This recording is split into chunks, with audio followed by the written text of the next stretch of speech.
Should be good.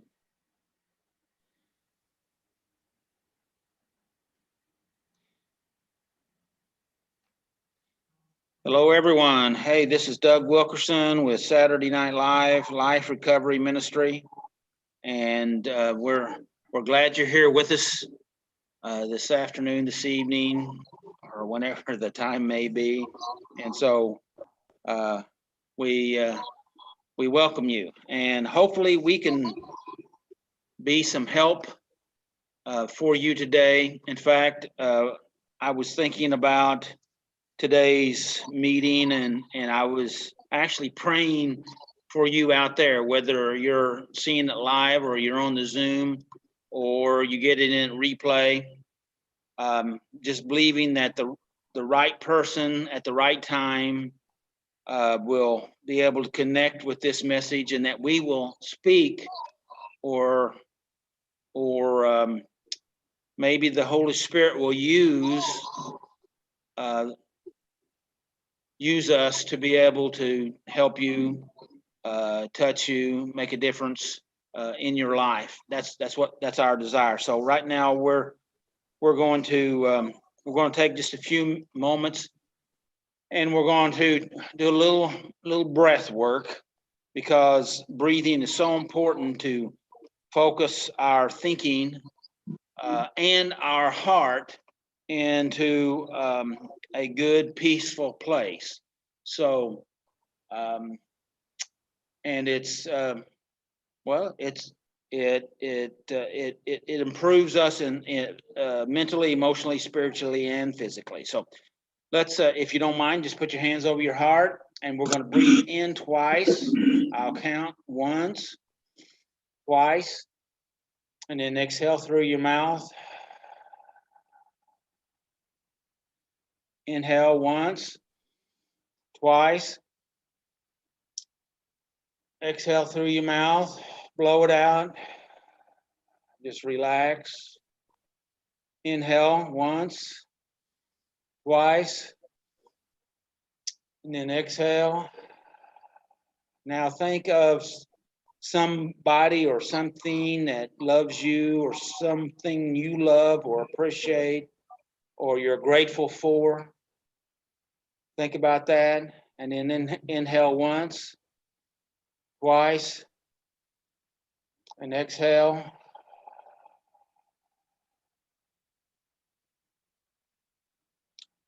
All right. Tonight we're going to be talking about out of step 4. We'll be going over that here in a moment, and it's going to be about constructive sorrow. And we're going to be dealing with constructive sorrow in the sense that we use sorrow to help us to transform. And we all have sorrow, and we either allow it to help us to get better, or we fight against it, resist it, and we get bitter. And so tonight we just hope that you will listen and maybe help you. And so I want to read this quote, and hopefully I wanted to check myself and make sure that we're on Facebook and all that good stuff. And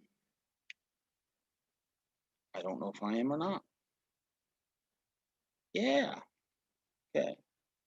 And so here's a quote from Helen Keller, which kind of runs in the theme of what we're talking about here tonight.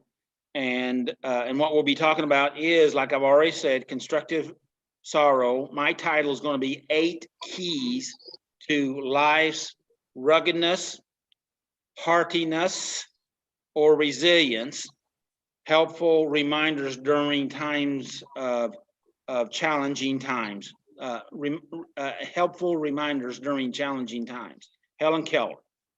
Helen Keller said this, says, character cannot be developed in easy or quiet. Only through experiencing of trials and suffering can the soul be strengthened, the vision cleared, ambition inspired, and successful achievement. That's what Helen Keller, and many of us know who Helen Keller was. She was blind. She's in fact, there was even a movie of her. Another follow-up quote that I think is pertinent to what our topic here tonight, and that's from Nietzsche. And he says, that which does not kill you makes you stronger. And so,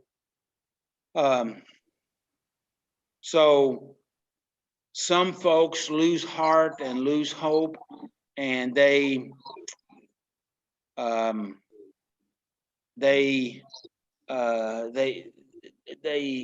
just implode or explode. But tonight, I just want to encourage you to listen and get some help, some strength, some hope, and some direction tonight. So I'm going to turn it over to Paul, and Paul's our MC tonight, and he'll take it from there. So, Paul, here you go. All right. Good evening. Welcome to Saturday Night Live. You're welcome here, whether you're clean, sober, drunk, or high. We care about you. We want what's best for you, and we love you, and we don't judge you. This is a good, safe place to be, and we want you to feel comfortable here in the Zoom meetings and in the live meetings, which we're hopefully going to be doing May 1st at the church again. Not 100% sure, but that is the plan at this time. If you come by there and we're not there, sorry, we tried. We'll push it out a week or so. But we're here because we love you and we want to help you. Doug's going to give us some tools to work with tonight, some life-changing kind of stuff. Our speakers are going to give us some life-changing kind of stuff, and we're here to make a difference and hopefully help you grow and be strong and put away your garbage. We love you. We hate your garbage, but we know you hate your garbage too, or you wouldn't be here. You want to get rid of it, and that's what we're here for, is to help you. So we're going to get right into things tonight. We're going to start with the 12 steps, and Macy's going to be reading the 12 steps for us tonight. Macy, come on down. Hi. Step 1, we admitted that we were powerless over our problems and that our lives had become unmanageable. Step 2, we came to believe that a power greater than ourselves could restore us to sanity. Step 3, we made a decision to turn our wills and our lives over to the care of God.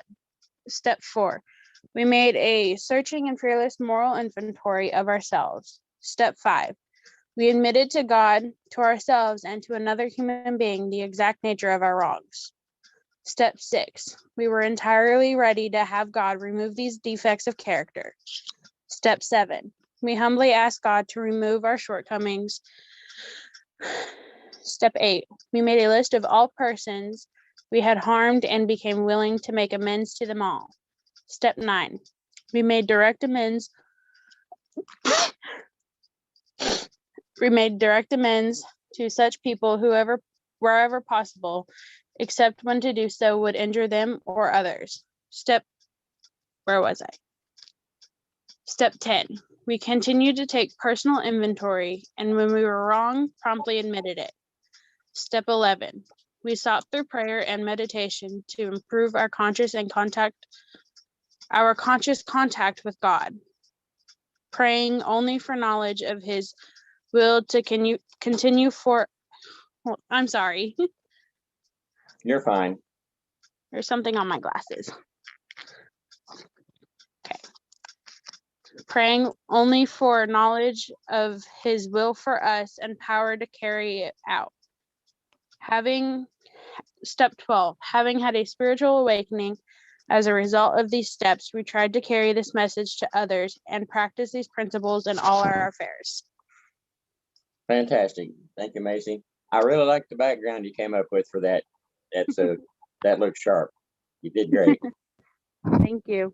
Yeah, it does look good, Macy. And I wanted to tell you I know what was on your glasses. It was your finger. You know what, Doug? Well, I miss your little snarky comments. So well, anyway, I'll take that as a positive comment. moving right along, Lisa's going to give us a step tonight. Come on down, Lisa. Hello, hello. All right, so we're talking about step 4, and I got the pleasure of doing constructive sorrow. It's really funny. This little funny story about this is, we all take turns choosing a section, and on this particular step, I wanted to do a different section, and so we all kind of called dibs. And so this one's going to be the one that I got. So interestingly enough, it is one that kind of hits home. So go figure. Constructive sorrow. We made a searching and fearless moral inventory of ourselves. We all have to do sorrow. We may try to stuff it down and ignore it. We may try to drown it by giving in to our addiction or avoiding feeling it by intellectualizing. But sorrow doesn't go away. We need to accept the sorrow that will be a part of the inventory process. Not all sorrow is bad for us. The Apostle Paul had written a letter to the church in Corinth when that made them very sad because Paul confronted them about something they were doing wrong. At first, he was sorry that he had hurt them, but later he said, "Now I am glad I sent it, not because I hurt you, but because the pain caused you to repent and change your ways." It was the kind of sorrow God wants his people to have. For the kind of sorrow God wants us to experience leads us away from sin and results in salvation. There's no regret for that kind of sorrow. Just see what this godly sorrow produces in you. You showed that you have done everything necessary to make things right. Jeremiah said, "Though God brings grief, he also shows compassion because of the greatness of his unfailing love. For he does not enjoy hurting people or causing them sorrow." The Corinthians' grief was good. It came from honest self-evaluation, not morbid self-condemnation. We can learn to accept our sorrow as a positive part of recovery, not as punishment. So that reminded me when, the whole time I was thinking about this step, interestingly enough, it made me think about one of my self-care tools is in my office at work. I have a board. It used to be a dry erase board, but then my husband got me this beautiful light up board. And but one of the things I do is I draw on them with markers and do inspirational quotes. It's one of my things I enjoy doing, and it's become pretty popular item in my office. But one time I had done a drawing of the Lion King and put a quote on here, and it says, "Oh yes, the past can hurt, but the way I see it, you can either run from it or learn from it," from the Lion King. So I thought, that was pretty spot on for this part of the step, talking about constructive sorrow.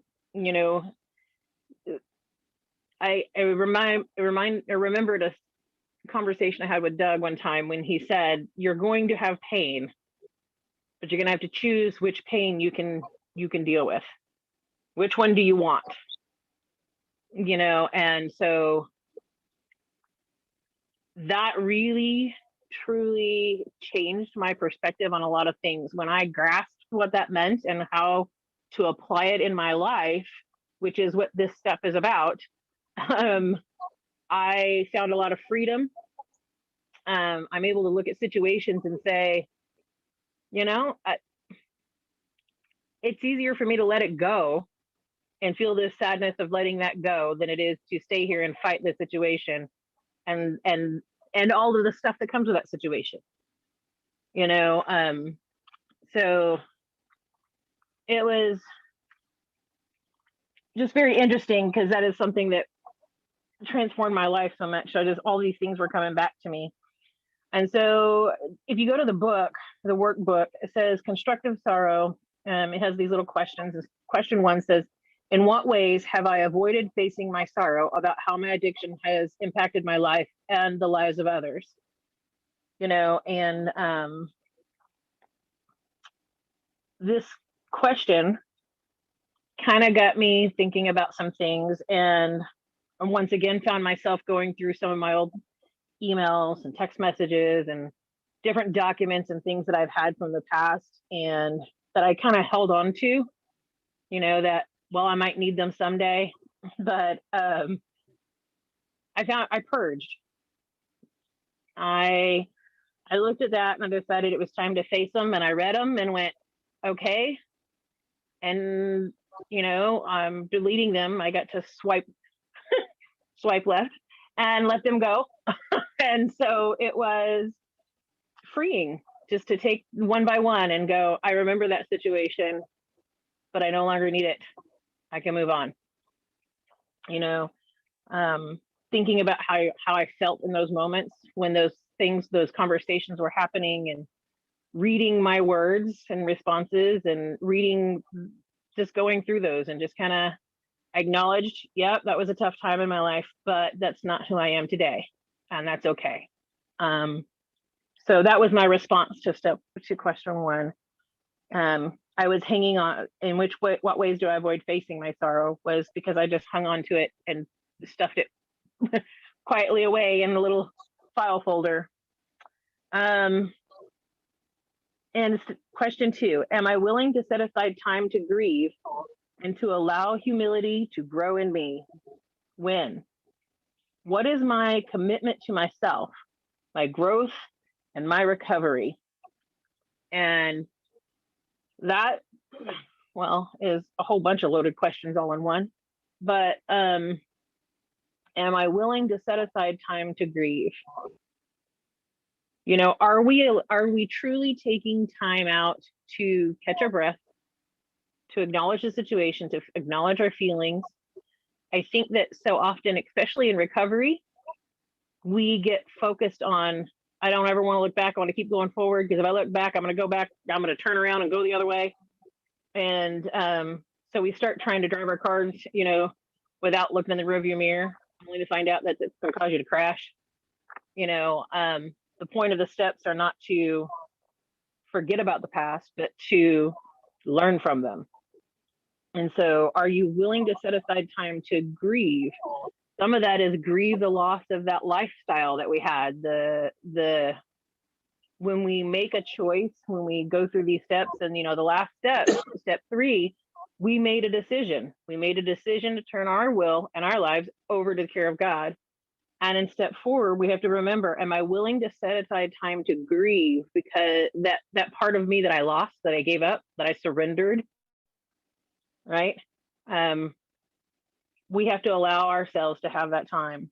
And sometimes I think people misunderstand grieving. Grieving isn't always just about sadness. It's about loss. And we have lots of loss in our life. It's not just about being sad about situations. And sometimes people think of grief as that's what you feel when somebody dies, or when, you know, you go through a divorce, or, you know, but grief comes in many different forms. One of the forms that I am rather more acquainted with is anger. And so grief manifests itself in my life as anger. And I'm learning how to allow myself to just feel the loss instead of being angry about things not going my way. And so if you're finding yourself stuck and angry in a situation, maybe you ought to just take a deep breath and look at, how can I change this? Can I not? You know, goes back to that serenity prayer, which I think is really just a secret tool. And I look at it in a whole different way. I use it and ask myself, do I have the power to change this? Yes or no? All right. Well, if I do, have the power to change it, then I need to start praying and asking God to teach me the change skills that I need. If I can't, then I pray and ask God to give me the accept skills that I need. And so that's how, this is the perfect time to apply that to my life. So it's not, when you say that prayer, it has meaning, but it also has application. And that is kind of part of my commitment, which goes into the other part of that question. My commitment to myself, my growth, and my recovery is that I'm committed to being honest with myself and saying, hey, you got this all tilted. You need to check yourself. And I find that when I get really, really angry, it's time to check myself. That it's a good sign that I'm feeling a loss somewhere. And sometimes the loss is just that it's not my way, it's somebody else's way, and that's okay. That's part of me giving up my will. Am I bent on self-condemnation? The question 3. Well, questions 3. They come in pairs now, kind of like the arc, but it says, am I bent on self-condemnation? Am I now willing to let God's mercy go with me as I examine my faults and their impact on others? So if you are stuck in self-condemnation, then let me just tell you, this is not doing step 4. I used to hate step 4. I used to hate it with a passion, but it is now my favorite step. And I know a lot of people out there who've worked the steps are going, she said, what? Yes, step 4 is my favorite step because it says, am I now willing to let God's mercy go with me? God's mercy. Well, remember back at step 3 when you made that decision? Well, that means you're no longer that person that was living and existing in step 3. In step 4, you're a whole new person. And so you got to get to know you. You got to get to know who you are in your recovery. You got to get to know who you are in your new life. You got to get to know who God says you are, not who you say you are. This isn't about you. You got yourself in a big hot mess.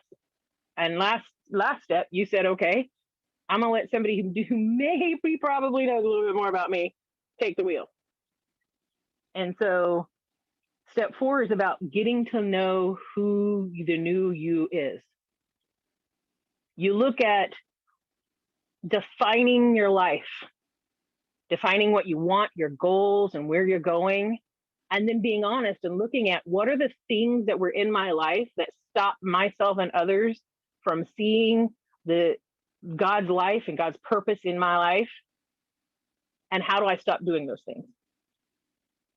Right now, we don't even have to get to the how do I stop doing those things. We just got to identify what are the things that stop me and others from seeing God's purpose in my life. I'm a whole new creature. This isn't about beating yourself up when you can look at and say, this is who I am. I now see the picture. Thank you for showing me your wallet, God. I see a glimpse. But now, what are the selfie filters I've been putting on for a while? And how do I take them away and start looking at letting myself and other people see his purpose through me? So when I approach this step in that way, I love this step because it helps me get strength. It helps me get courage. It helps me stop that cycle of self-condemnation. Because I'm pretty good at that. People can say bad things to me and I'm going to tell them, nice try. Still not the worst thing I've ever said to myself, and so we all practice that pretty consistently. It's kind of the nature of the beast. And for some of us who have perfectionism issues, right, Doug, that it's a little bit harder to overcome. So that's a constant battle. And we have to practice that, catch it, check it, and change it tool very often. So and that's what I think step 4 is. You catch it, you check it, and you change it. So that's what I have. Thank you very much.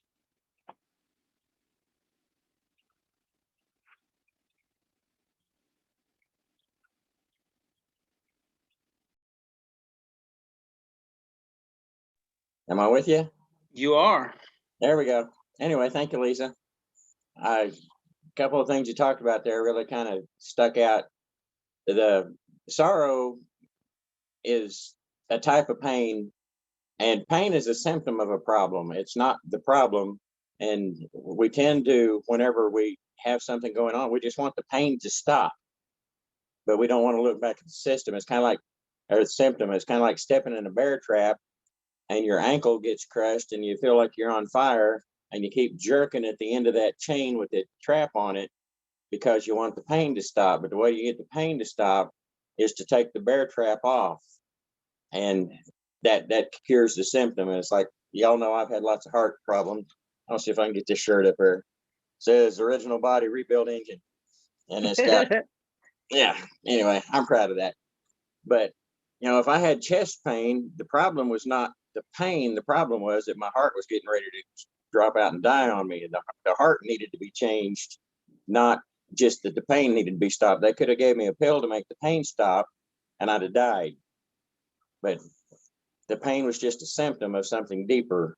And then as you go on, like I said, you have to be able to not judge yourself. I forget exactly how you said it, but you need to be okay with being okay. And it's one of the things that's been crazy with this heart change is I am so much better. I didn't realize how bad a shape I was in, but still parts of my brain go back to thinking, well, I have to be careful about the way that what I eat or drink, or I need to take little baby steps because I used to be a great big fat guy and waddled all the time. And I'm not that guy anymore. And it's okay when you're not what you used to be okay with who you are now. You don't have to live in your past history. And it's hard to break that brain cycle, but that's you cure the symptom. You look at the symptom, you cure the problem, not deal with the symptom, but you deal with the problem. And then it's okay to be okay. And that was what I was hearing from you. That was a good spot tonight. Anybody else got anything to say about what Lisa had for us tonight? Well, Paul, I'd like to say something to what you just said too, because it's really interesting. I think about that often too. You talk about the pain being an indicator of something else. You know, I can remember growing up hearing the phrase, if it hurts, don't do it. And part of that is, you know, like you said, sometimes pain is not our enemy. Sometimes pain is an indicator that something's wrong. If you're working out and you start feeling pain, that's your body saying, you're doing it wrong, dummy, stop. And so, you know, if you're flexing too far, you're getting to the point where you might injure yourself. You feel pain to tell you to stop doing those things. And that's the whole thing of that constructive sorrow. If you're feeling pain, sometimes, you know, instead of getting stuck in the feels, get past it and get into the learning. You know, what is this flashing neon sign of pain telling me there's something that I need to stop doing before I hurt myself? And so use it as that tool. Yeah. Anybody else got comments? Well, I have some,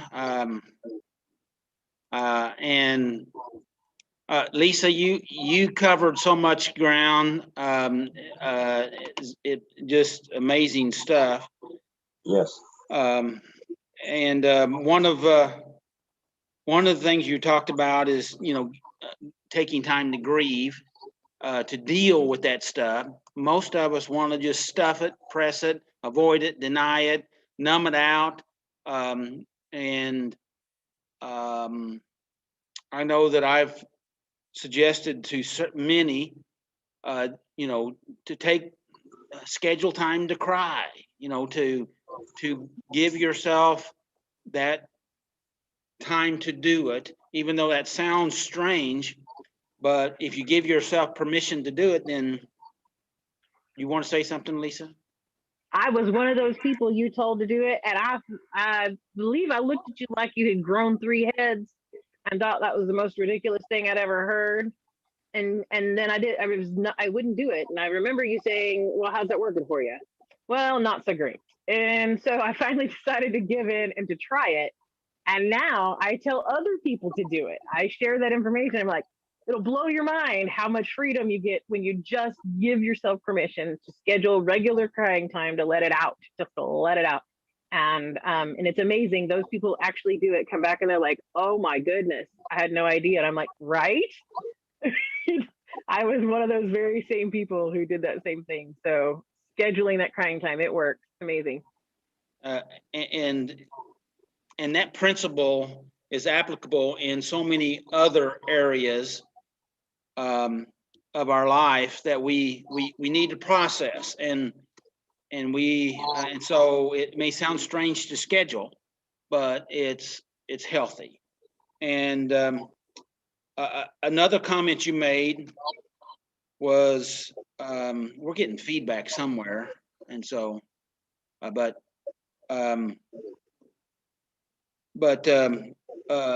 you made a comment about holding on to stuff. You were talking about emails and stuff that you went back and looked at and erased and swiped left, and it made me remember multiple conversations that I had with other folks. I remember one person that talked about they literally saved emails.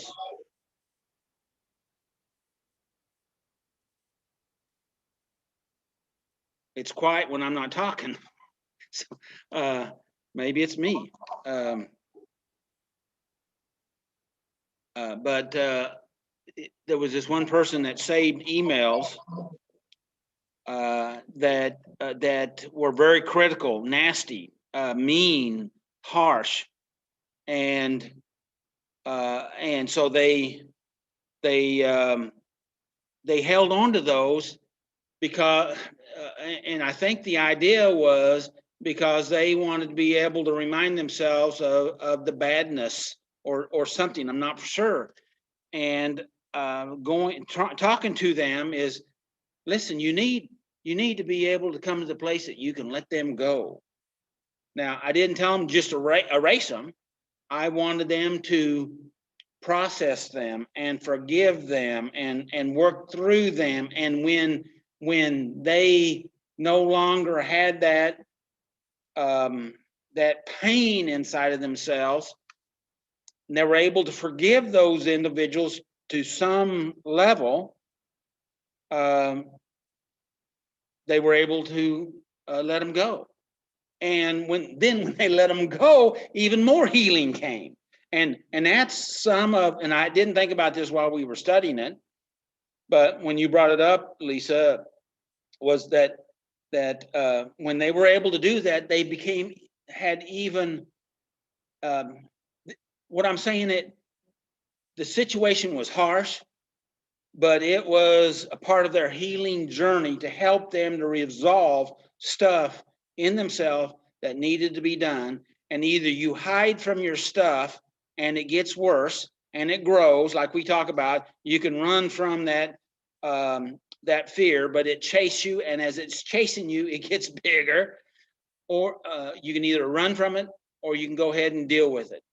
And we don't like to deal with our pain, but the fact of it is, it's only going to get worse if we don't. And so in sorrow, in tough stuff, in things that's happened, and we've all had stuff, some of us worse than others, but we need to go ahead and deal with it and process it, not ignore it, but process it and come to the place that we can transform our emotions.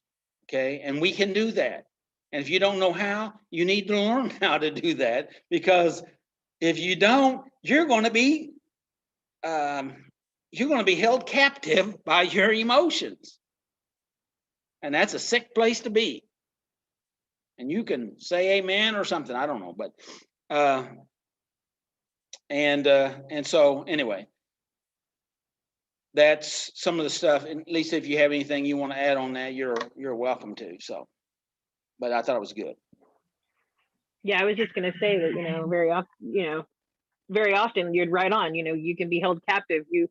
Sometimes the hostage taker is ourselves. I can remember a time when very clearly for me, the same being my own hostage taker, there were times when Zach and I were dating, and we were still trying to figure things out, and we had a lot of hurts from the past that were still pretty raw and pretty fresh, you know. And so there were times we'd have conversation, and I'd have to say, he'd say, "Are you okay?" And I'm like, "I don't know. When my heart and my mind stop fighting, I'll let you know."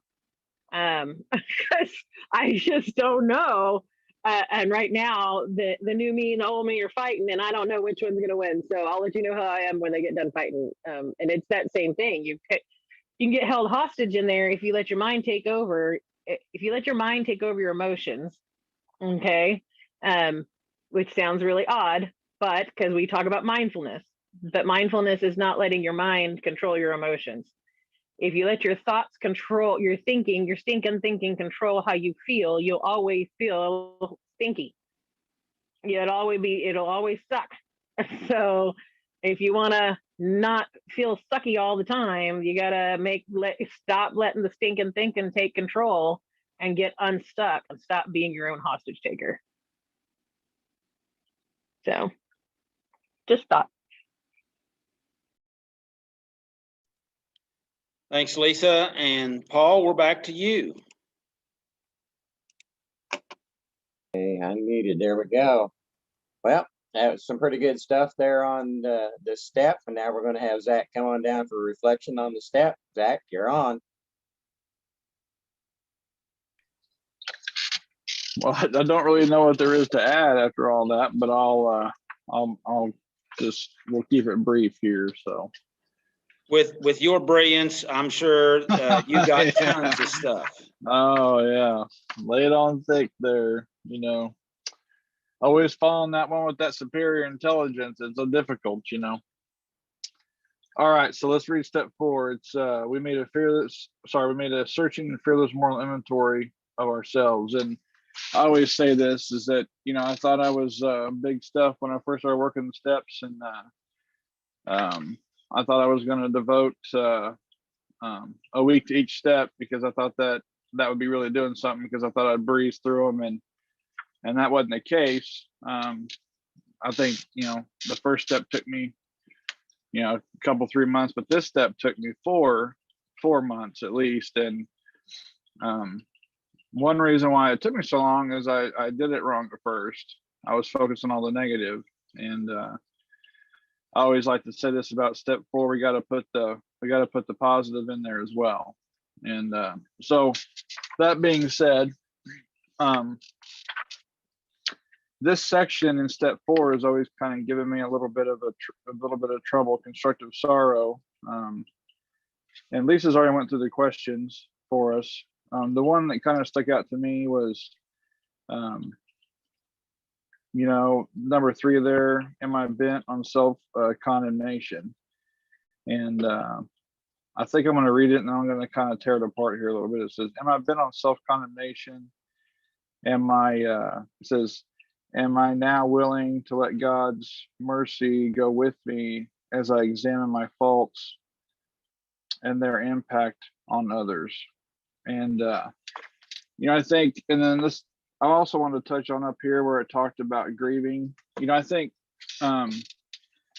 we've already talked about all this. Like I said, I don't really know what to add, but you know, I think that we can get into a false sense of, I think sometimes we can get into this rut of condemning ourselves because we feel like that's some kind of form of godliness, or that makes us better, or that sometimes does some kind of good in our life, and or it keeps us on the straight and narrow or something, and it really doesn't do anything for us. It's really quite damaging, you know. It's like, you know, stuff we were talking about last week, you know, just beating ourselves up. You know, we are our own worst enemy, and we need to become our own best friend. And you know, like Jordan Peterson says, you know, you need to treat yourself like you would somebody you're responsible for caring for. Like if you were paid good money, really good money, to take care of somebody really, really important, and you had people watching your every move about how you took care of this person. That's how you should treat yourself. And if we really think about that, and we look at how we treat ourselves, you know, not just externally, but internally, right? Because that internal monologue sometimes can be quite scary, you know. The things that we say to ourselves that nobody hears, right? And you know, if we could just practice that, we'd be way better off than what we are right now. And you know, but we have to start being our own worst enemy. We have to stop doing that. You know, that there's plenty of things in life that we're gonna come in contact with. You know, I was thinking about this also, you know, how much of relapse is wrapped up in that? You know, how often did I push myself over into relapse through self-condemnation? You know, oh, I'm never going to get clean. I'm never going to get it. I'm never going to be anything. I'm worthless. I'm all this stuff. You know, you're just a druggie. You're just a this. You're just a that. You're never going to be any different. Yeah, you might as well just drink another bottle. You might as well just shoot another, you know, shot. You might as well, you know, take another hit. You know, I mean, we can be so awful to ourselves that we want to escape ourselves, you know. And so, you know, I think that just the first part of that, you know, is am I bent on self-condemnation, you know? And I think if we could practice that, it would do us a lot of good if we just get out of being awful to ourselves, you know. And you know, I think that if we're not careful, we can get so wrapped up in our choices and how they negatively affected other people. And I'm not saying that doesn't matter, and I'm not saying that I don't feel bad about things that I did in my addiction. But I think there's something that we have to do, is that we have to acknowledge that I'm not the person I am now. I wasn't that person. This guy looking in the mirror today is not that person that did those things. And you may say, well, but I just got a day clean, or I got 2 hours clean, right? And maybe I just robbed a place, you know. And I get it, you know, but the fact that you're trying to do something different, and you're watching this, or you're thinking about doing something different, you're still different than you were 2 hours ago. You're still different, and it matters. And you may not think it matters, but it matters. And you know, I'm not the same person I used to be, and I can't judge this person for that person's choices. Now, this person may have to pay for that person's choices. You know, I may have to. There may be some consequences.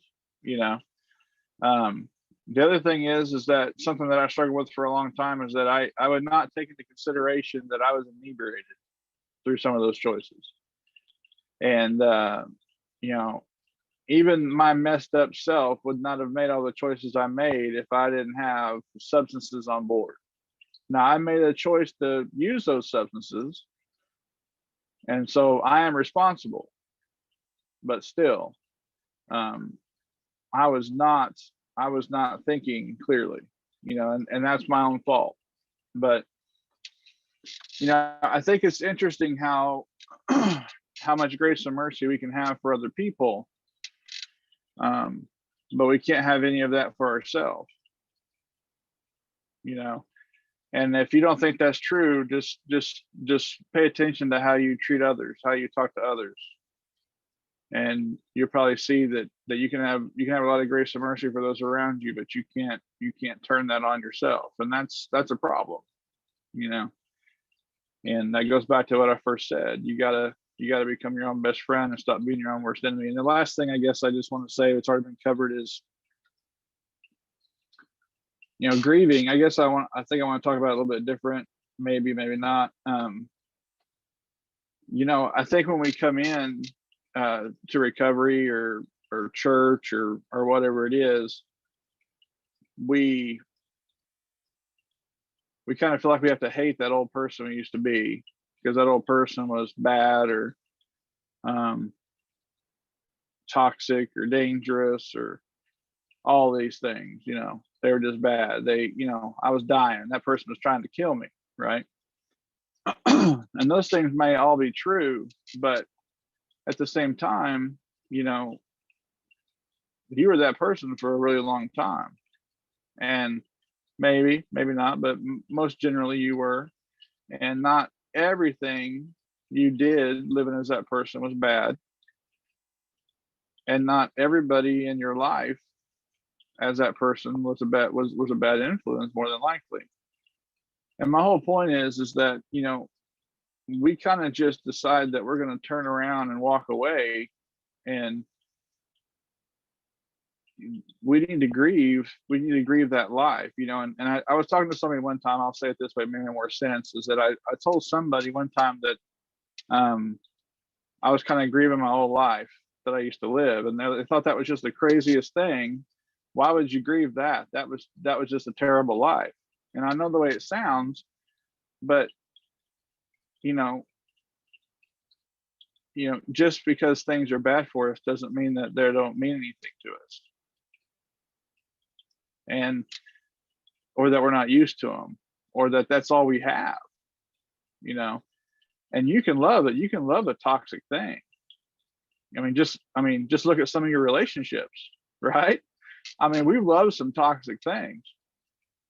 So we have to get real with ourselves, and we have to be willing to grieve some of the things that we lost, even though they were unhealthy for us.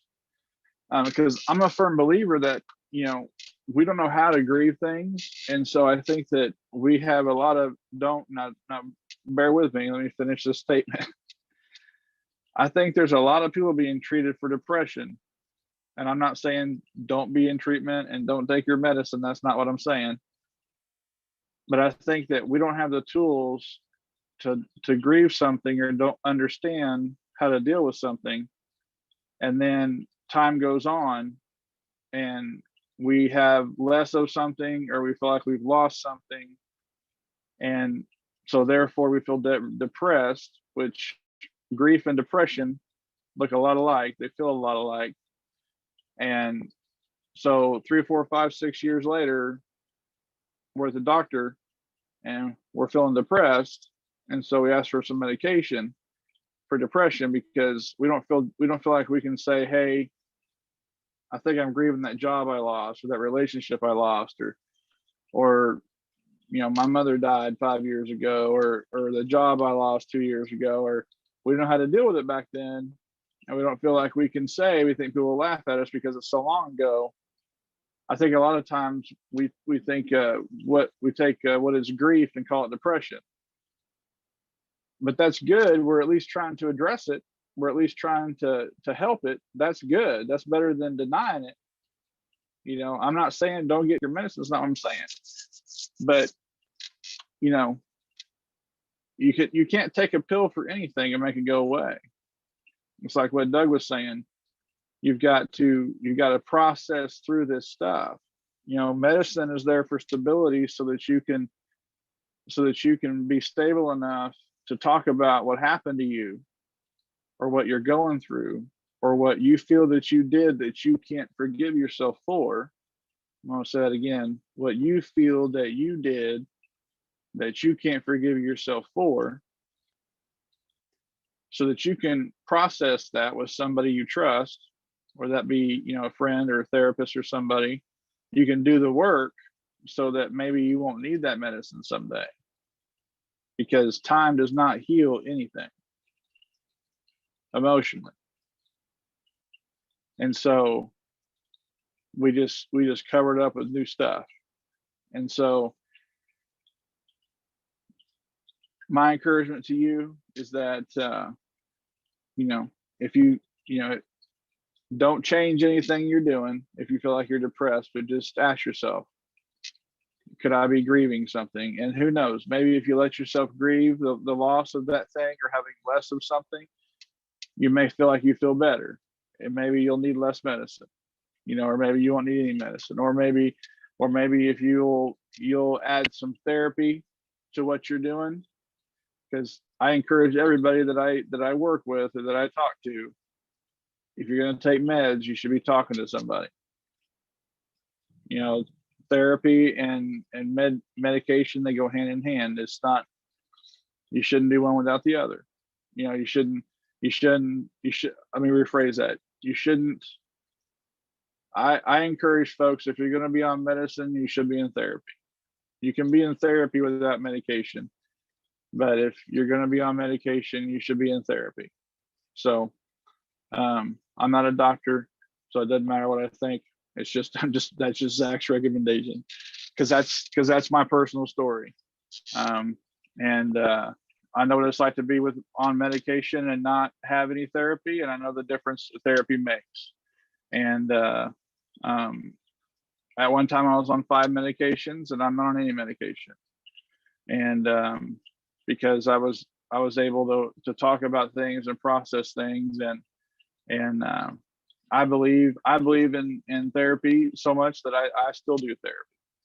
And it's not as intensive as it once was for me. I mean, there was a time that I was going to therapy multiple times a week, and I don't go multiple times a week now, and I go as needed, or if I think things are a bit heavy, I go once a week, and it's not a week thing. It's health. It's like going to the gym. So that's all I had tonight. Just ask yourself if maybe you're grieving something, and it doesn't matter how old it is. It's, if you don't know how to deal with it, it's okay. You just don't have the tools at the time. And when you get those tools, then we have to quit worrying about what other people think. Our life is not about them. Our life is about us. Screw what they think. It ain't about them. It's about us. And whenever we're ready, it's our timeline. It's not their timeline, right? So that's what I got. Good stuff, Zach.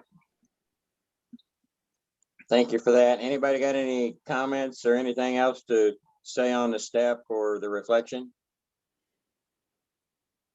I'll take that as a no, and we'll move right on into Doug time. Doug, come on down. Tommy looked like he was wanting to say something. Tommy, were you? Okay. Yeah, when you were saying about, I think I've heard that schedule a time to cry thing. Well, some people aren't in a comfortable place, and you got to find a comfortable environment to let that stuff out sometimes. That's what I wanted to say. It was just, You bet. That's good. make Tommy. sure you're somewhere comfortable, that you don't add more anxiety to expressing how you felt or what your scheduled your crying time, because you could add to it, and then you got more stuff to deal with. Thank you. Yeah, safe time and safe place. Save time, save place. Yep. Yeah, and because we have to find safe people and safe places, and most of our addictions was about hiding from scary places, okay, or uncomfortable places, and so so we need to find healthy, safe times and places. Yep. I had a comment there, Zach, on what you said, and you touched on it, and we've talked about it. I think you and I have talked about it privately about people thinking that they got better, or they got recovery, or they increased in their spiritual walk or whatever it was by hating themselves or their old self or stuff that they did wrong. But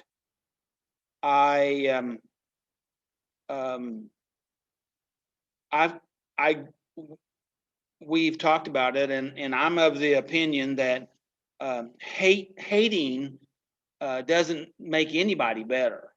It actually makes you worse. And then and somehow they accept, people, we all and other people have found grace and acceptance and love, and then it moved into peace, and they got better, and but trying to help others, sometimes they use their old method that they thought that they got them better, and that was by hate and harshness and bitterness, and force.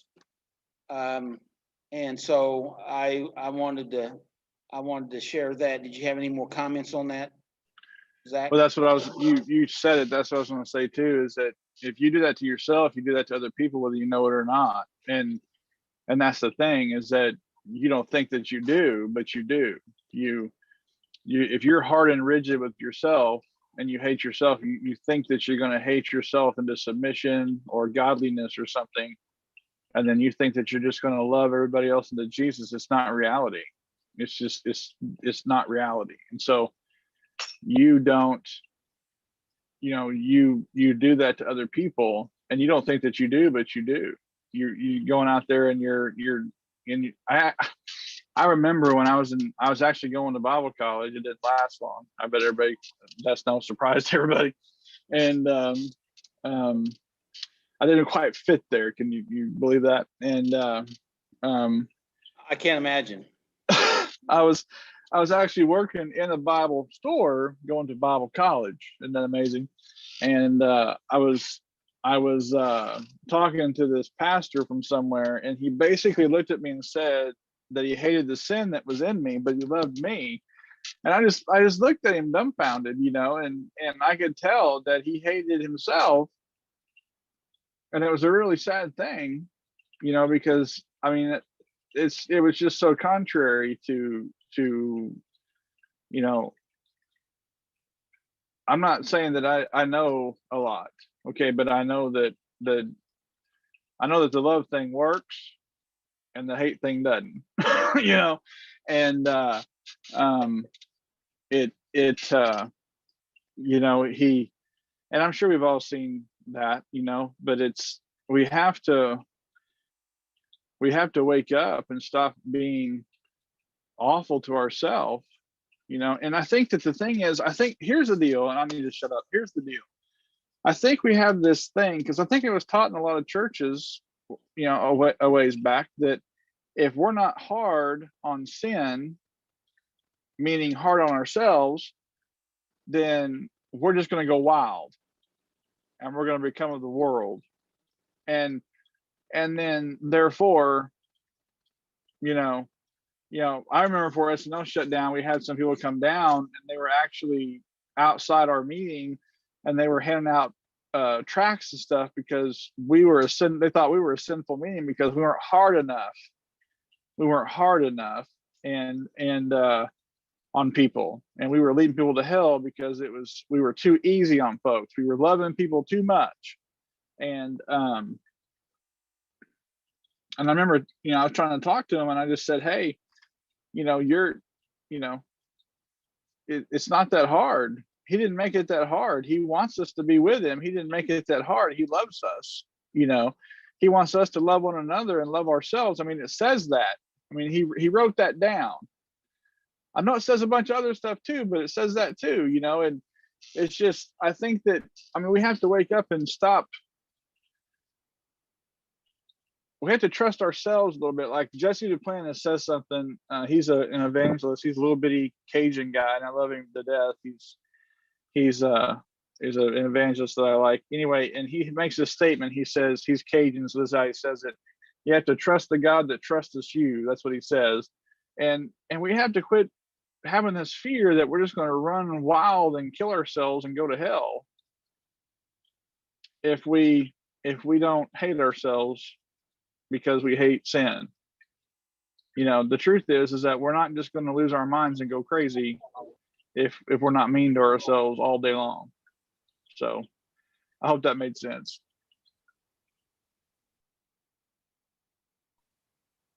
I think so, and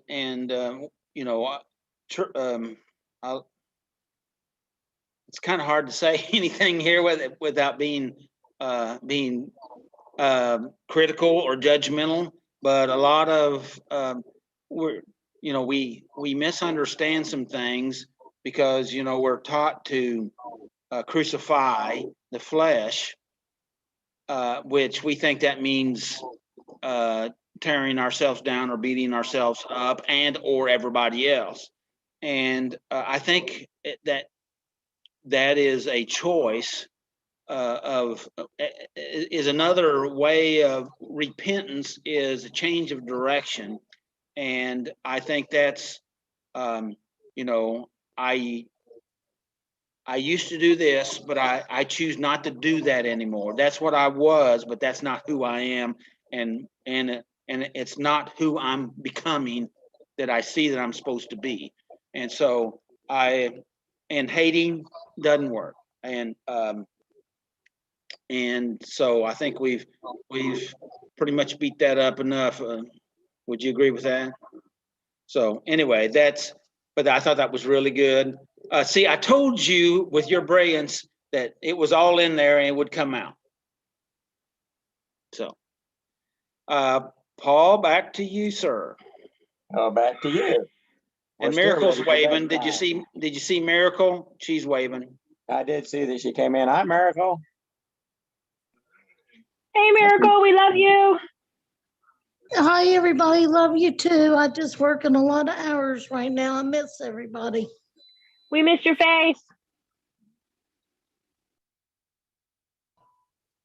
Had you heard we're hoping to come back live on May 1st? Yay, that sounds great to me. That's the plan. It may not happen, but that's the plan. Well, got to be flexible. Yeah. I'm going to add one more thing on to what Zach was talking about. A lot of times we think if we beat ourselves up, we've paid penance for our sins and our errors. And so we feel like we can feel better about it, because when we beat ourselves up, we've crucified the flesh. And I just thought of something when you said crucified the flesh. When you beat yourself up, you're not crucifying the flesh, you're crucifying the spirit. You're damaging your own spirit. Crucifying the flesh means you don't let the flesh get up and do things that it's not supposed to do. Crucifying the spirit is tearing yourself down and you're hurting your spirit. You're not hurting your flesh when you beat yourself up. So people think that verse applies, but it doesn't apply at all to the thought of tearing yourself down constantly because you did something wrong. Crucifying your flesh is not allowing your body to do something it shouldn't do. And when you're just being mean to yourself mentally, you're crucifying your own spirit. And that's not an instruction we're given anywhere. Okay, so now we're going to go to Paul, real quick. Okay. I just want you said that and it really just kind of hit home, talking about crucifying the flesh. The truth is this whole step is exactly that. We're letting go of the flesh, and it says also that we're supposed to be the temple. So it's dropping the fleshly desires that we have and building the temple of God within our hearts and allowing ourselves to be that temple and housing for God. So it's not so much about beating ourselves up, like you said. It's about letting it go, and so freedom is there if you just let it go. Yes.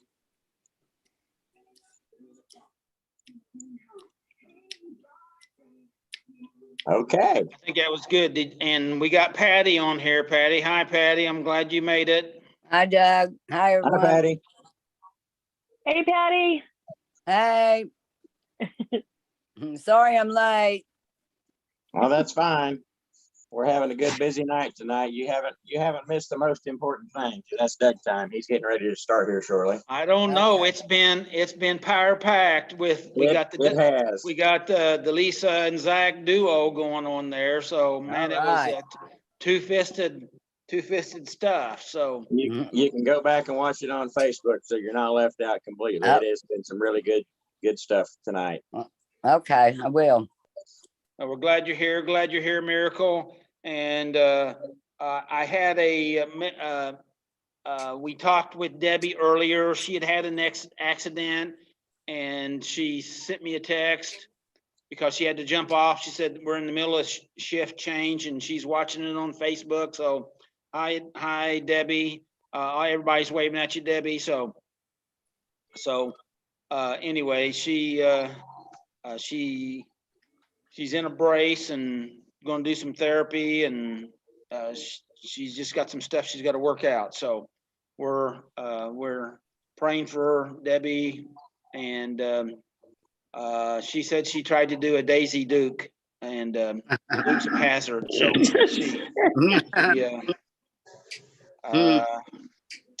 and so you might ought to rethink that. Okay. So anyway, does anybody else have anything to say before I get in? Because I'm going to try to run right through this. But I want to give anybody a chance to say something if they need to say something. Okay. All right. We're going to ask you, if you're on here, that you're muted, and that way you're. If you need to talk, wave at me, and then you can hit your button, and then you're able to talk. So, and if you don't mute, you'll be muted. So, just telling you. So, all right. Again, the 8 keys to life's ruggedness. Okay, hardiness and resilience, 8 keys, and that's to be able to deal with the challenges of life, because we all have challenges, right? Challenges of life. And sometimes we have multiple challenges at the same time, and so we can either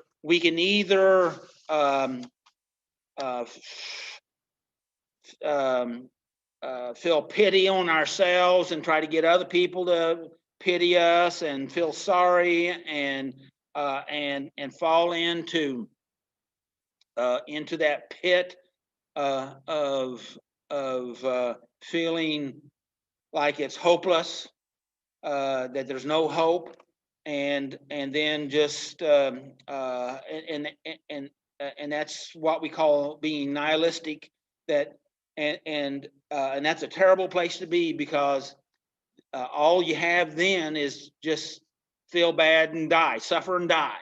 And so the idea here is not to suffer and die, but there is some suffering. I don't have this quote in front of me, but Spinoza's quote on emotional suffering.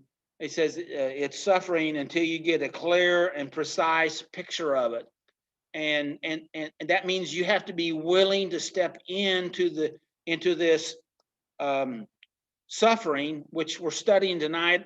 The title out of our Life Recovery Bible was Constructive Suffering, out of step 4, and the reason why, how can it be constructive, is because we go ahead and we find out what's going on in it, and we try to learn from it. We are transformed by it, and I know that's hard, that's harsh, that's challenging, but isn't that the way that all of us have been able to get better in our life? Yes.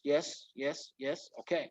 But if we don't grow through these situations in our life, then we just get bitter. We just suffer. Then we go into complaining and griping, and then we get angry, and then we get violent, and then we act out. Okay. And we have a lot of that in a lot of different places here, because a lot of folks don't have any hope, and they're told that they shouldn't have any hope, which is not true. Okay. And so and the only thing that can sometimes on some of these folks, and I know I've done waded off in it, but the only thing that makes them feel any better is they use violence to make themselves feel better, because when you're violent, it shifts you, it changes your chemistry, and you feel more powerful. It's anger and violence and acting out is actually another way of taking a self-inducing drug. Okay, but that one was free, as if we're charging you for the rest of it. But anyway, just a joke. But anyway, here we go. I want to give you 8 things, and what we want to do is we want to take these challenging times and turn into them and address them, and that will make our life better.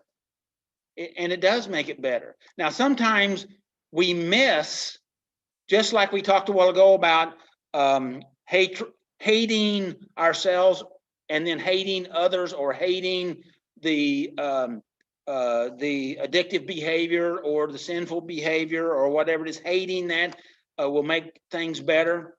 At least that's what we were thinking. But the fact of it is, and if we use that same paradigm in the fact that our pain, our suffering, our challenging times, if we just lose hope and we don't go ahead and allow that to process in our life, yes, we did mess up, but we have that grace and peace and that mercy of God to help us to be transformed. And again, I'm going to read this Helen Keller quote that I read in the very beginning of the meeting. And Helen Keller said, "Character cannot be developed in ease and quiet." Okay, character can't be developed in ease and quiet, period.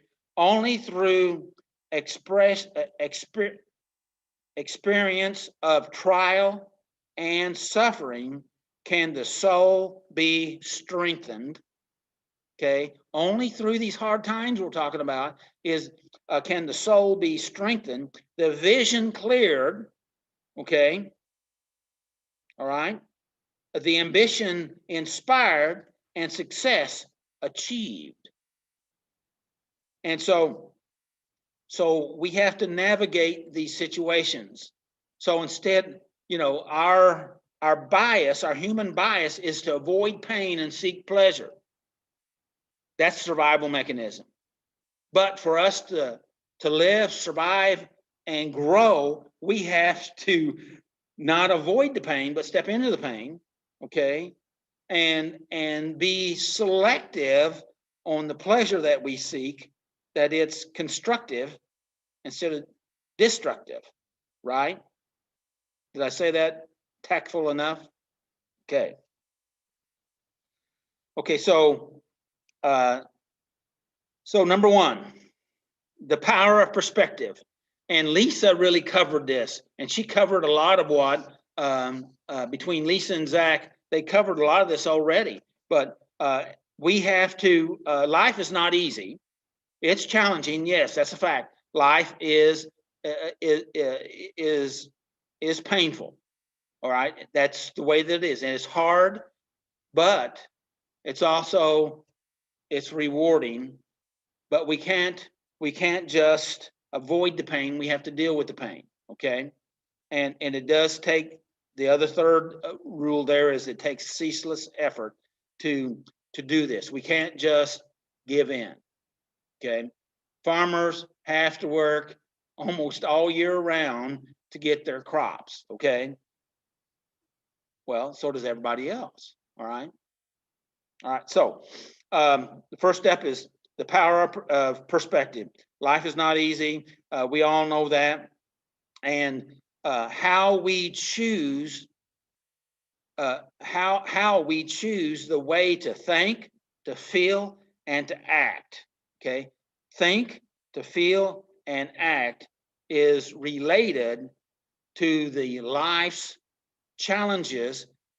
It comes to bring us into a different place, whether it's going to be hope versus despair. Okay, How we think is going to, how we think, feel, and act determines how we're going to, whether we're going to have hope or we're going to have despair. Okay, it did, you know, it the natural vein of this world is, if you're just waiting on whatever's going to come your way, it's going to be despair, right? Very rarely are you going to get the gift of hope if you're not thinking right, if you're not feeling right, if you're not acting right. Now, sometimes we have grace, and that's good. Okay. And if we think that way, then we'll have optimism. We'll either have optimism or frustration, or we'll have victory or defeat. You know, Deuteronomy 30:19 says this way: choose you, right? You have to choose. That's goes right back to what we're talking about, that we choose how we feel, think, and act. Okay. All right. So that's perspective. What is it you want? Where do you want to go? What do you want in your life? What do you want to be? How do you want to see yourself in a month, in a year, and in 10 years? What do you want? You know, what kind of, you know, what, you know, are you willing to allow that best individual that you are inside, or you allow that to come out? What do you choose? What do you think about that? Thomas Edison said this. He said, I am not discouraged because every wrong attempt discarded is another step forward. All right, we've all made mistakes. Okay. Some's been big, some's even been bigger. Okay, we've all had issues. But like Thomas Edison said, is that every attempt was another step forward. So we made some mistakes. What we have to do is like our navigational system says, recalibrate. We have to choose where we want to go instead of getting picked up and pushed off or running down detours that takes us away from where we want to go. How's that sound? Number 2 is don't focus on the mud. There's something about, I like this statement. Number 2, don't focus on the mud. Oftentimes we've learned to just look at the past and all the mistakes and all the problems and all the missteps, all of that. And if we stay focused on the mud, then we'll get stuck in the mud, right? Because wherever you look, that's where you go, right? Right? So don't get focused on the mud. If you get focused on the mud and all the negative circumstances, then you'll miss all the good things. You'll miss where you need to go. Okay. I was talking with a fellow recently, and he had a good event in his life, but he totally missed it because it wasn't as good as he thought it should have been. So he just missed it. It should have been better. So therefore, since it wasn't as good as he thought it was going to be, it didn't count as a win. And I'm talking about in his life. And so we have to not get stuck in the mud. We have to look up, okay, see where we're going, look at the clouds, look at the sun, and see the good things. Lisa's got her hand up, and we want to give her an opportunity. So here you go, Lisa. Yeah, you know, the phrase goes, you will find what you are looking for, you know, and so if you are looking for negative, you're going to find negative. If you are looking for the positive, you will find the positive. So it's, you know, what is your default programming? Are you a negative seeker, or are you a positive seeker? That's good. That's good. I didn't mute myself. Okay, there we go. I didn't know if I muted myself or not. I had to check. That's good, Lisa. Yeah, whatever you're looking for, you're going to find. And that is a spiritual law. Okay. And so we need to focus on, not on the mud, but we want to focus on what we want. Don't focus on our history, okay? You're not just history, okay? You have to say, here I am, I'm making a change. I'm choosing where I want to go now, okay? Don't get stuck in the mud. So Goethe, he's a philosopher. He said, nothing is worth more than this day. So we need to stop thinking about and being overwhelmed by all the past, okay, all those old days. We need to be in the now, okay? Right now is where God's at, and yes, that's what I did, but that's not who I am. Does that make sense? And so we need to not be focused on the mud of life and make healthy choices. How about that? Today, and move on, right? Yes. Number 3, all you have to do is ask the right individuals, okay? If we will ask for help and ask the right individuals for help, okay? Recommend that you don't ask your drug dealer or, we'll just, whatever. Don't ask, yeah, right. Not that, we need to ask the right or healthy individuals. They put right in there, but I'm going to say healthy individuals. Yeah, I'm looking at you. And so we need to develop a healthy team of support around us that we can call on to assist us, to advise us, kind of like a board of advisors. How about that? Or hey, here's an idea. How about a sponsor? How about that one? Okay, a healthy sponsor or a go-to person. Okay, that you respect, that has the character that you respect. They have some of what you want as far as the healthy lifestyle. We need to focus on those. And if you don't have, if you're in the middle, if you're on in the desert somewhere, or if you're on a deserted island and there's nobody else around, hopefully you may have some books or stories of people that can inspire you, that you can model after. I'm just reaching out there. Okay, the Bible is full of them, right? Of people that you can model after, and we have to reach out for help, because if we stay with just our sick thoughts, okay, and our sick feelings, we're going to be sick, right? So we need to reach out to the healthy, right individuals to help us, and you're not complaining about needing help, okay? You're not complaining. You're just saying, hey, listen, I've had a problem. I need some help, okay? Does that make sense? Daniel Amen said this. He says, normal people have problems. So we all fall in that category, right? Hello, Facebook, YouTube, we all fall in that. Zoomers, we all fall in that problems. He says, and the last part of his quote is, the smart ones get help.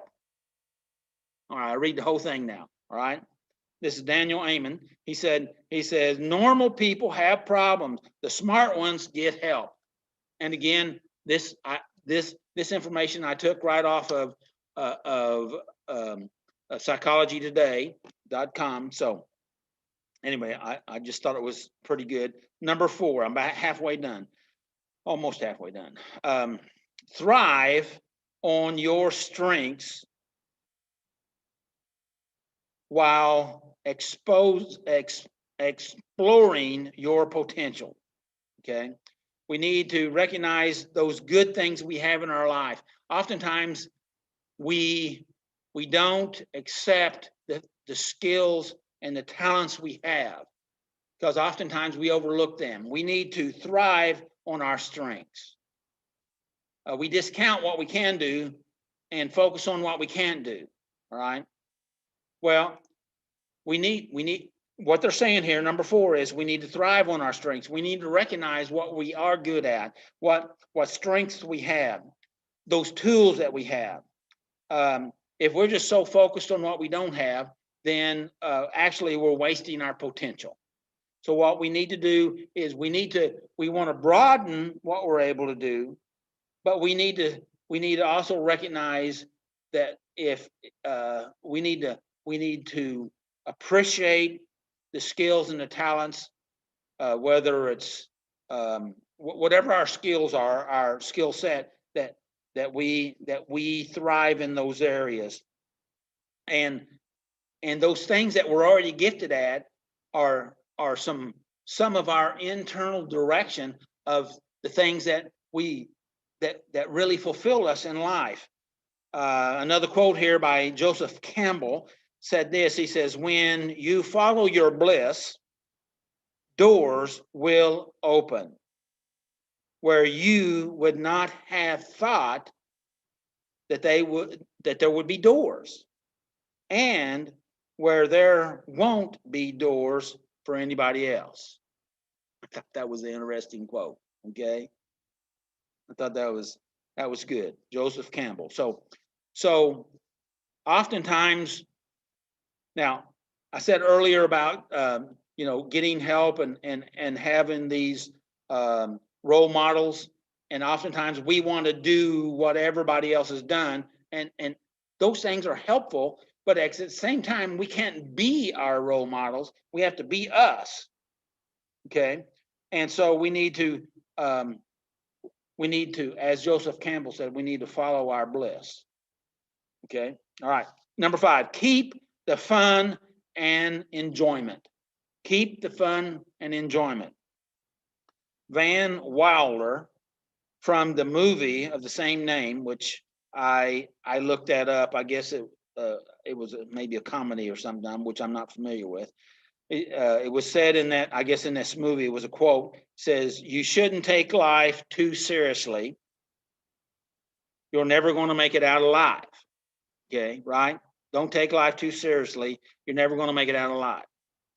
And so no matter how difficult the situation or the circumstances, resolve that you're going to go ahead and enjoy what's going on. You're going to enjoy life the way where you're at, because we can oftentimes we just choose to suffer, or just choose to inflict pain, or choose to beat ourselves up.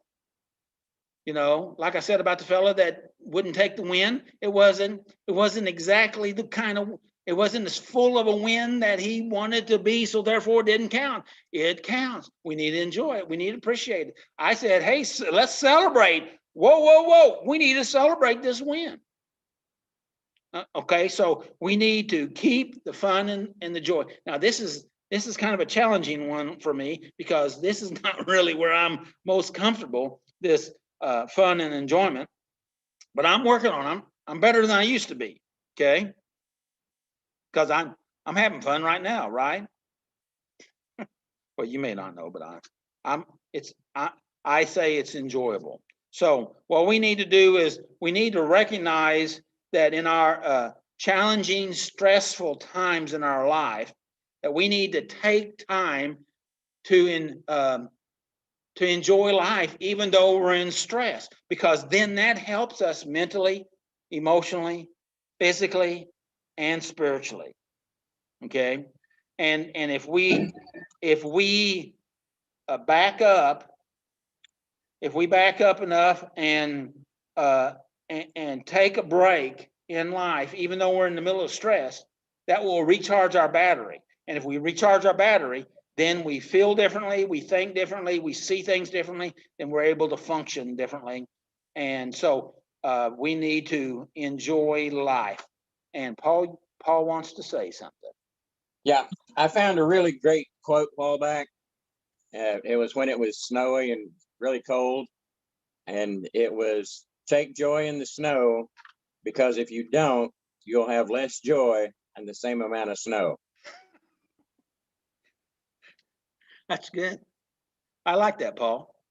That's good. Say that again. I think everybody needs to hear that again. Take joy in the snow, because if you don't, you will have less joy, but the same amount of snow. I think that principle applies in what we're talking about here, right? Yeah, it fit perfect. And so that's good. Thank you, Paul. I appreciate that. You're welcome. Anybody else before I go on to number 6? Because I think that's where I'm at. Number 6. Yeah, number 6. Number 6 is keep your options open. Keep your options open. There are many paths of opportunity, success, and happiness. Okay, we need to keep those options open. Oftentimes, we narrow things down that it has to be certain things, right? And why do you limit yourself so?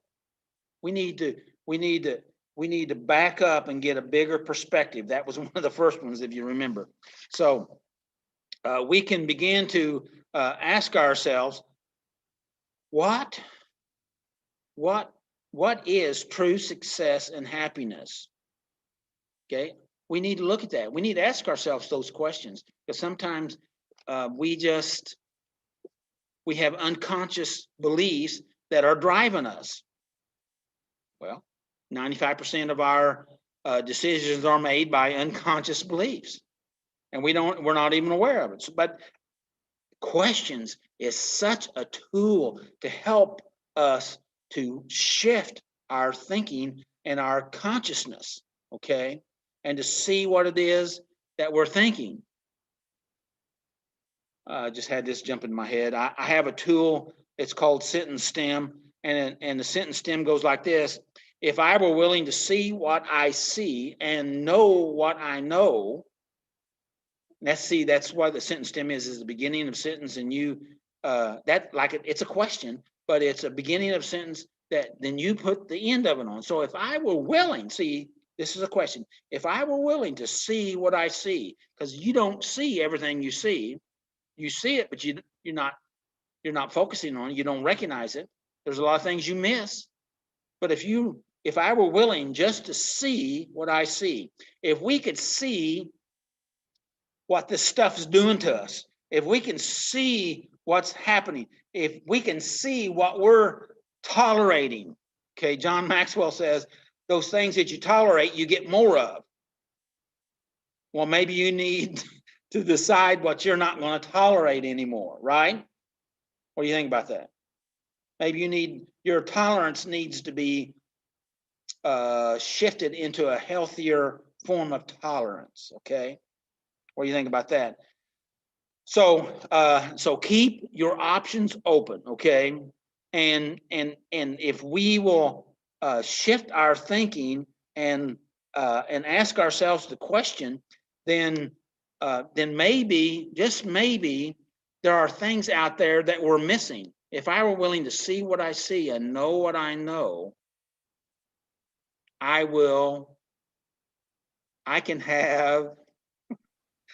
can be.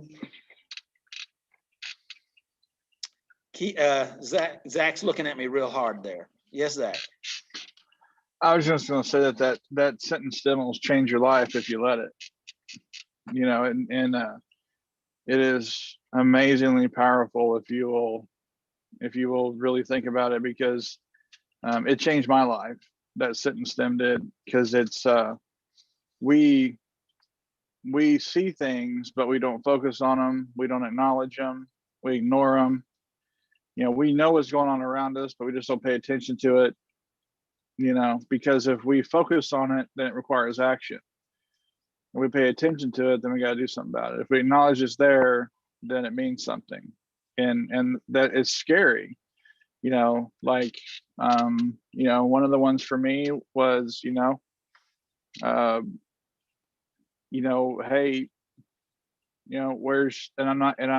I'm not trying to be negative at all in any way, but for me, when I was married before, many, many, many years ago, not married now, married before, was, hey, where's your wife at? I didn't pay attention to it until I had to. And you know, there's a problem there. And you know, it's we don't want to focus on those things, because if we do, we may have to do something about it, and that's scary. But it's actually worse to ignore it, because I mean, you're noticing it for a reason. It's there for a reason. So I mean, there's just, you know, when I was using, you know, I knew I was killing myself slowly. It was slow suicide, but I knew that if I know what I know, if I would answer that question honestly, if I could see what I see and know what I know that the stuff I kept putting in my body was killing me slowly, and it was eventually going to end my life. But I didn't want to acknowledge that, because I would have to do something about it. And that's hard, but that is really the way that it is. And we have to love ourselves enough to answer those questions, because we matter. But that's I just wanted to add that, and but because it is so important. Thank you, Zach. It is this focus, directing your focus, and these questions that I'm suggesting to you is such a powerful thing, because we have to take responsibility for our life. We have to choose intentionally, on purpose, where we want to go, and that sentence stem is very, very I've given it to people, and it scared them so much they didn't want to do it. Okay, and I understand it's because it's a hard thing to finally look at reality, and because it's overwhelming, and so that we need to keep our options open, and that's what we're talking about here, and so being willing to address what's going on in life. I got another quote here, and this is James Fulbright. They've got down James William Fulbright, but I recognize the name as James Fulbright. He was the longest serving chairman in history of the United States Senate Committee of the Foreign Relations. And this is what he said. I thought it ties in with what we're talking about here. It says, we must dare to think unthinkable thoughts. Okay, and that's kind of what we were talking about there a moment ago. If I were willing to see what I see and know what I know, that's almost those are thoughts that we're not thinking, but we need to dare to think those unthinkable thoughts. Okay, we must learn to explore all the options and possibilities that confront us in a complex and rapid changing world. Now, if there's things in our life that we're unwilling to see, then they're there for us to really see for our benefit, not to hurt us, not to harm us, but to help us. We just have to be willing to choose, and we have to be, and let's go back to this statement here, number 6, we have to choose to keep our options open. What do you choose? What do you want to do? Do you want to see? Do you want to know? Do you want to set yourself free? You said, well, I don't know how to do that. Well, we don't know how to do fully anything, okay? But we know more what not to do, okay? So how about not doing what we know what not to do, and start trying to do some of the things that we think that maybe that we that would be in our best interest, that would be healthy. Okay, does that make sense? Paul, did you have something you want to say? Okay, all right. Okay, number 7, keep the faith. Okay, we have to keep that faith. Faith in ourselves, faith in our place, that God put us here for a purpose. And if you're breathing, your purpose is not fulfilled. Okay, you still got stuff. Okay, right, Paul? We still got stuff, okay? And you say, well, I don't know what that stuff is. I've been here long enough. I should know that stuff. I know. I think the same thing. I think the same thing about myself. I'm not for sure what all my fulfillment of my life purpose is, but I just continue to do what I know that I'm supposed to be doing right now, today. I do today. Hey, I may not be here tomorrow. I may not be here at midnight tonight. Who knows? Okay. I don't know. But for right now, I'm going to try to do the best that I can right now. Okay. And keep the faith, and some things that Anne Frank said. She made a suggestion. She says the best remedy for those who are afraid, lonely, and unhappy. How about this? You think this will tie in? Anne Frank said this. She said, the best remedy for those who are afraid, lonely, and unhappy is to go outside. Can you believe that? Okay, just go outside somewhere. Okay, change your surroundings. Do something. Take action. Move. Okay, all right. Don't just lay there and waller. Do something. Or even if you're limited to the hospital bed, you can do something. Okay, right, Paul? Whether it's listen to something, focus on something, turn on the TV, shift your attitude, talk to somebody.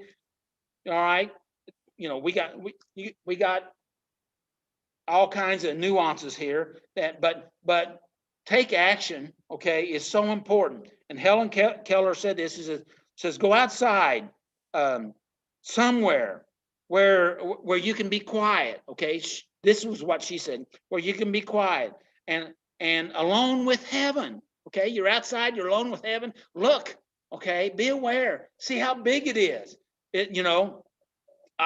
Our little squeezed up world that we're so wrapped up in the chaos. We're so overwhelmed. We think it's all just right this, but it's bigger than that. If we can get the perspective, that was the first one, remember? If we can gain a perspective, okay, then we're able to shift and we're able to hold on to our faith. We don't have to be all squeezed up in fear. I know I'm kind of preaching a little bit here, but she said, be quiet. I'm still in her quote. She says, where you can be quiet, alone with the heaven, nature, and with God, because only then does one feel that all is as it should be. Okay, and that means when we're finally allow ourselves or make a choice to be connected with God in some aspect, some fashion, in the awness of the night sky and the stars or those mountains like that's behind you there, Tommy. Okay, when we can finally get into that place, then we know that yes, right now in this presence with God, I am in the place where I need to be, and the way it should be, and God wishes to be with us and to make us happy and to bring us into that beauty of nature. So nature is such a place that we can transcend our nastiness, our crud, our crap, if you will, and move out of that and connect to something else. Our higher power, God, heaven, grace, peace, source, whatever you want to call it. It's all the same thing, in my opinion. So that was Anne Frank. So I'm going to skip on to 8 because we're running. Resolve to never, ever give up. Okay. Number 8, resolve to never, ever give up. No matter how many mistakes, no matter how many relapses, no matter how messed up we've done, each each mishap, step, day was a learning experience that you can draw something from that to help you to go into the future. Okay. So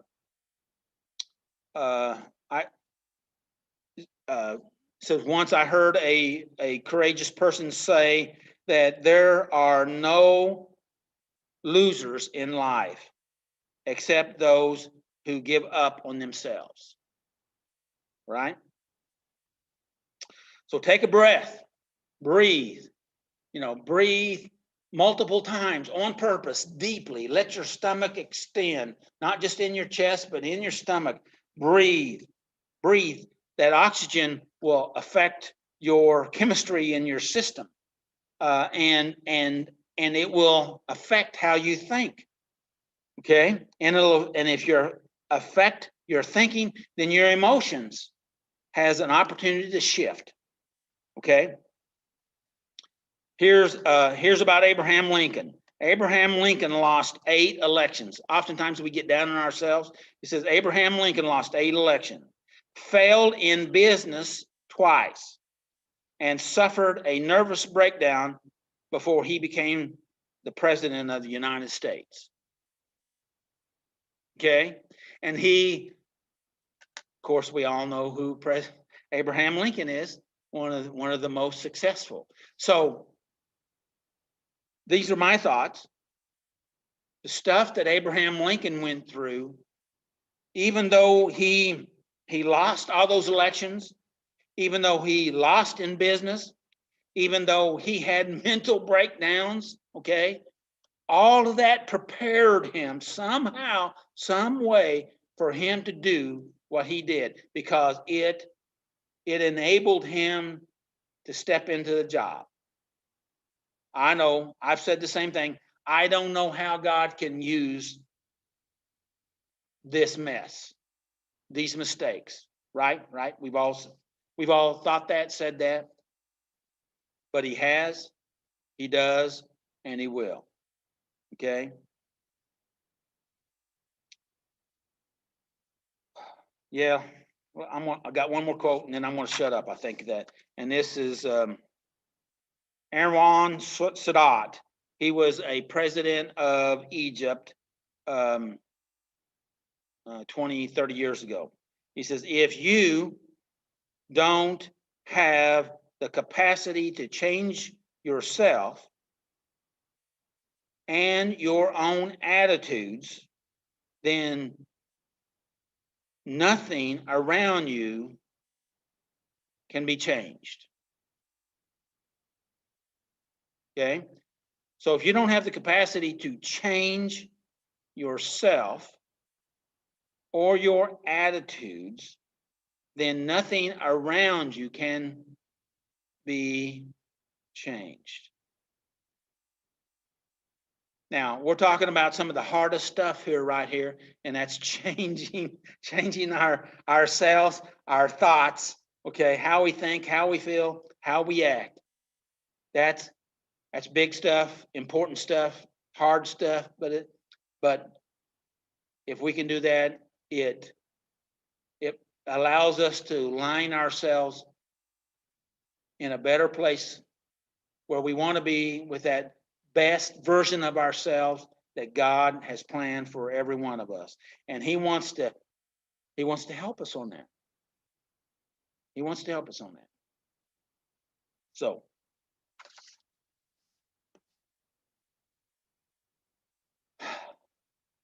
any comments before I wrap my end up? Well, may the Lord bless every one of you. May the Lord bless you and keep you, and may his face shine upon you and give you his peace. Thanks, everybody. And I'm going to turn it back to Mr. MC himself. Brother Paul. Well, everybody, we have had a busy night tonight. Lots of things have been discussed. If you didn't catch it from the beginning, I would go back and listen. It's been good for me, and I'm sure it will be good for you. As always, we're hoping the very best for you. We love you, and we want to see you. If everything goes well, Saturday, May 1st will be our first live meeting back at the church. If we don't make it, and you do, sorry, we tried, but that is the plan. And we may wind up being on Zoom, but we're hoping to be there. And we love you. Look forward to seeing everybody. And we're out for the night.